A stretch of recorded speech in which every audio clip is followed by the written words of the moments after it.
Wow, here we are again, folks. Brother Peter with tidbits from the Word. We're going to be in chapter 9. But we're going to go back for a second and review 21 and 22 of chapter 8. We're going to look at what the Lord did. And the Lord smelled a sweet savor. And the Lord said in his heart, I will not again curse the ground any more for man's sake. For the imagination of man's heart is evil from his youth. Neither will I again smite any more every living, as I have done. I will, the earth remaineth, seed time, harvest time, cold and heat, summer and winter, day and night shall not cease. So he said he would not do that again because of the sweet smell. What was the sweet smell and savor? That was that sacrifice that Noah did when he got off the ark. He built the altar and sacrificed. What was my first altar sacrifice? What was yours? When you got saved, when you said, Jesus, forgive me of my sin, come in my heart and save my soul, what was your first sacrifice? Well, the first one was cursing, swearing, and the second one was no more alcohol, ever. Not one more drink, ever. No desire for it, ever. The third one was the cigarettes. Those I placed out of the way. I said, God, I will burn those on the altar, and I burned them on the altar. They were burnt. Never more to come back in my life. Gone. Period. And so that's the way that worked. And that was how it was supposed to work. So God smelled a sweet savor when I got saved. And he said, hey, I've got a brand new clean Peter over there. Wow. Just like he was just born. It's called being born again. Just like I was just born. And I was clean. Now in chapter 9, let's look at the 14-fold test that we're going to look at in here. And the purpose of human government. Wow. You mean when Noah got off the ark, human government started? Yes, it did. What did it start with? Started with his family. Started with his 3 sons and their wives. And his wife and him. And so this is where it started. And God blessed Noah and his sons. Said unto them, be fruitful and multiply and replenish the earth. And the fear of you and the dread of you shall be upon every beast of the earth and upon every fowl of the air, upon all that moveth upon the earth, and upon all the fish of the sea. Under your hand are they delivered. Wow. Man. God's saying that the animals will fear us. We don't have to fear the animals. And I really believe, and it's the truth, that you take the African people who do not fear lions, the lions fear them. If you do not fear the animal will fear you. And so that's the case. Every moving thing that liveth shall be meat for you.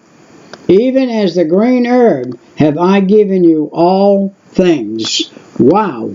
He gave us the green herb, and he gave us the animals for meat. To take for meat. Listen. But the fish with the life thereof, which is the blood thereof, shall ye not eat. Now, the flesh, I said fish. The flesh with the life thereof, which is the blood thereof, you shall not eat. In other words, you ain't going to eat no live critter. And surely your blood of your lives I will require. At the hand of every beast will I require it, and at the hand of man, at the hand of every man's brother will I require the life of man. He's saying don't murder, don't kill. And we are required by God to not do that. Now verse 6. Whoso sheddeth man's blood, by man shall his blood be shed. This is where the death penalty comes in. Here it is right here in verse 6 of chapter 9. If a man kill a man, you kill that man. You put him in an electric chair, you hang him on a noose, you do something to him, but you take his life away from him. If he has shed blood of another man. For in the image of God made he man. Wow. You say, Brother Peter, what's the image of God look like? Well, look at Jesus. Jesus came in the New Testament in the image of his Father. He was God the Son. And he came and walked on this earth in the flesh. And so, and by the way, when God made man, what did he say? He said, let's make man in our own image. Well, look at yourself in the mirror. You are in the image of God. Wow.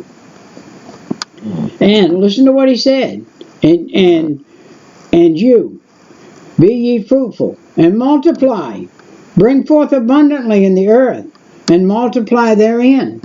See, it was God's desire for us to do that again. As I said, back in one of the first chapters here, the earth was full. 100%, all the way around it, was full of people and animals.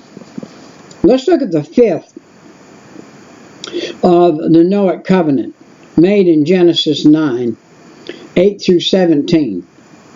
Now, we've read 7, be fruitful and multiply. Verse 8, and God spake unto Noah to his sons with him, saying, that means he had an audience. This first church service after the flood.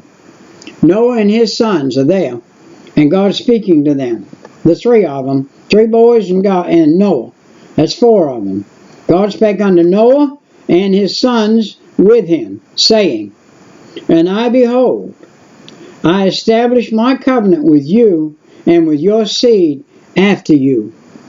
The first message God gave Noah and his sons, that he had a covenant with them now, that it was different than what it was before. Let's listen to what's happening here in verse 10. And with every living creature that is with you, of the fowls of the cattle, and of every beast of the earth with you, from all that go out of the ark, to every beast of the earth. What was his terms? He was giving them a covenant. And now he's going to tell them the terms in verse 11. I will establish my covenant with you. Neither shall all flesh be cut off any more by the waters of a flood. Neither shall there any more be a flood to destroy the earth. God had used the flood before, and that was the end of it. He's not going to use it again. There'll be no more floods. And the Noahic covenant was between God, Noah, and Noah's seed, his sons. And we see that in this writing. Now, the length of the covenant, let's look at that. We saw the terms of the covenant God established. Now let's look at the length in chapter 12.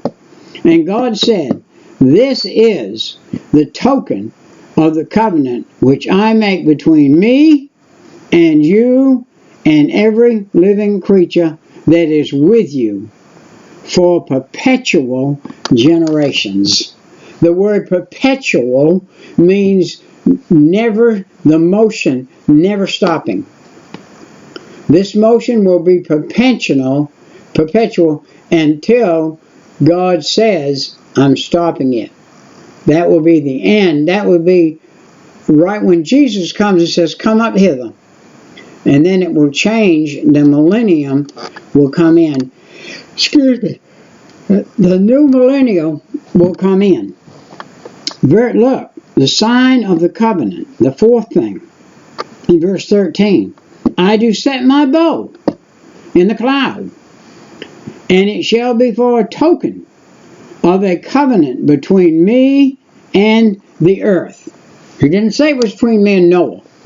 He said it's between me and the earth. Now the earth is God's. That's his ball. And he views it as his ball. And he made this covenant with it. And it shall come to pass, when I bring a cloud over the earth, that the bow shall be seen in the cloud. That is the meaning, that the cloud will not continue and flood the earth. It will water what it needs to water so that the earth can grow like it needs to grow. And that will be it. And so that's how that will be. And let's see where we are here. And I will remember my covenant is between me and you and every living creature of all flesh. And the water shall no more become a flood to destroy all flesh. Verse 16. And the bow shall be in the cloud, and I will look upon it.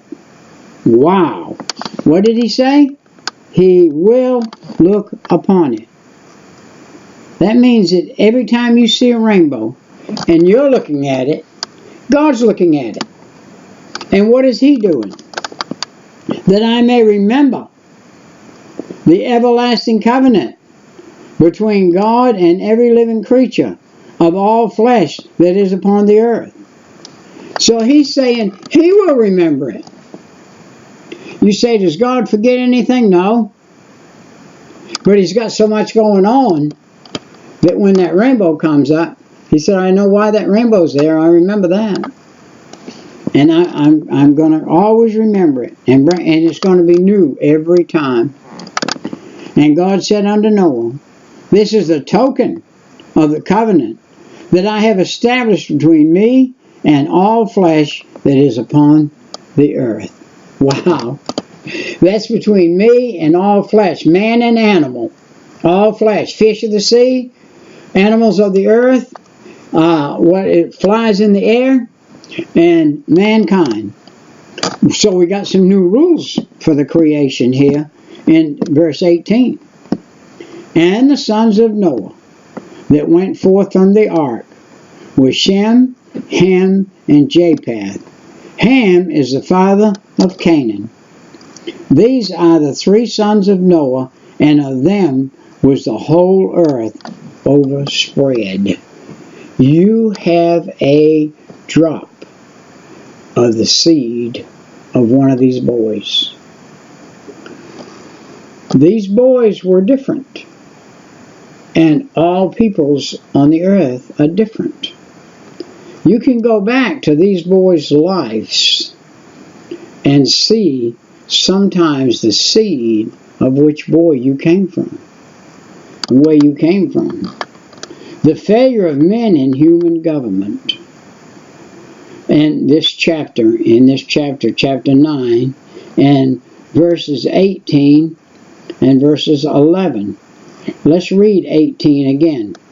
And the sons of Noah that went forth from the ark were Shem, Ham, and Japheth. And Ham is the father of Canaan. Now, we had a failure, breakdown in the human being. And this failure is, listen to verse 20. Noah began to be an husbandman, and he planted a vineyard. So, as the beginning of growing some grapes. And he drank of the wine, and was drunken, and he was uncovered within his tent. Alcohol will still bring you to ruin. You will definitely be in ruin from alcohol. It will ruin you. Verse 23. No, verse 22. And Ham, the father of Canaan, saw the nakedness of his father, and told his two brethren without. Now, we're not going to try to read a bunch of stuff into this. But we do know that this is where the knowing of his father was an act, not just a sight.